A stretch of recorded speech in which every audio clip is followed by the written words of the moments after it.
த intelligent investor.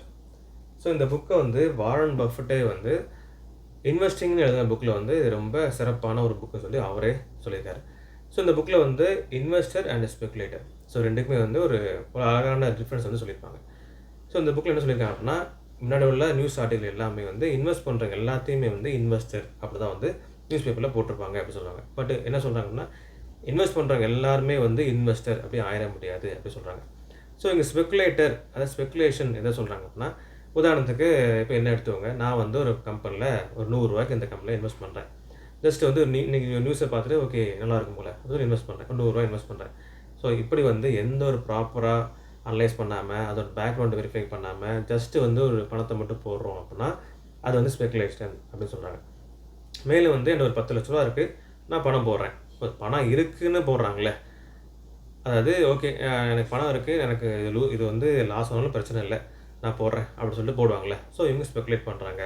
So எந்த ஒரு proper analysing இல்லாமல் ஜஸ்ட் ஒரு பணம் போடுறது வந்து ஸ்பெகுலேஷன் ஆர் கேம்பிளிங் அப்படின்னு சொல்கிறாங்க.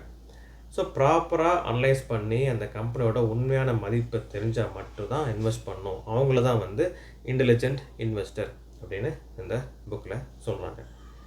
ஸோ ஸ்பெகுலேஷன் வந்து முக்கியமாக இல்லையா கேட்டிங்கன்னா முக்கியம் தான். பட் வந்து கொஞ்சம் அதாவது லிட்டில் பார்ட் இருந்தால் போதும். ஃபார் எக்ஸாம்பிள் வந்து ஒரு 75% வந்து நீங்கள் டீப் அனலைசிங் பண்ணுறீங்க, ஒரு 25% வந்து இருக்கலாம், பிரச்சனை இல்லை, ஸ்பெகுலேஷன் இருக்கணும் அப்படின்னு சொல்கிறாங்க. ஏன்னா வந்து ஸ்பெகுலேஷன் வந்து ஸ்டார்டிங்கில் ஃபார் எக்ஸாம்பிள் ஜஸ்ட் பிளைண்டாக ஒரு பணத்தை தூக்கி போடுறீங்க, நீங்கள் லாபம் பார்த்துறீங்க, ஸ்டார்டிங்கில் ஒரு ஃபன்னாக தான் இருக்கும், பட் போக போக ரொம்ப டேஞ்சர் அப்படின்னு இவங்க சொல்கிறாங்க. ஸ்பெகுலேஷன் முக்கியம் தான். ஏன்னா இவங்க என்ன சொல்கிறாங்கன்னா, அமேசான் மாதிரி ஒரு கம்பெனி இப்போ டாப் லெவலில் இருக்குது, பட் ஸ்டார்டிங் ஸ்டேஜில் இனிஷியல் ஸ்டேஜில் வந்து ரொம்ப சின்ன கம்பெனியாக தான் ஆரம்பித்தாங்க.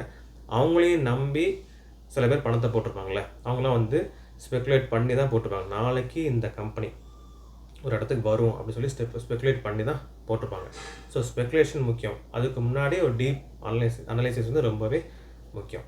ஸோ நீங்கள் வந்து ஒரு கம்பெனியில் ஃபார் எக்ஸாம்பிள் ரூ. 100 ஒரு கம்பெனியில் இன்வெஸ்ட் பண்ணியிருக்கீங்க அப்படின்னா கரெக்டாக டீப்பாக அனலைஸ் பண்ணி கம்பெனியோட பேக்ரவுண்டில் வெரிஃபை பண்ணி தான் போட்டிருக்கீங்களா, இல்லை ஜஸ்ட்டு வந்து ஸ்பெகுலேட் பண்ணியிருக்கீங்களா அப்படின்னு நீங்களே ரிவைன் பண்ணி பார்த்துக்கோங்க. ஏன்னா வந்து பணம் ரொம்ப முக்கியம்.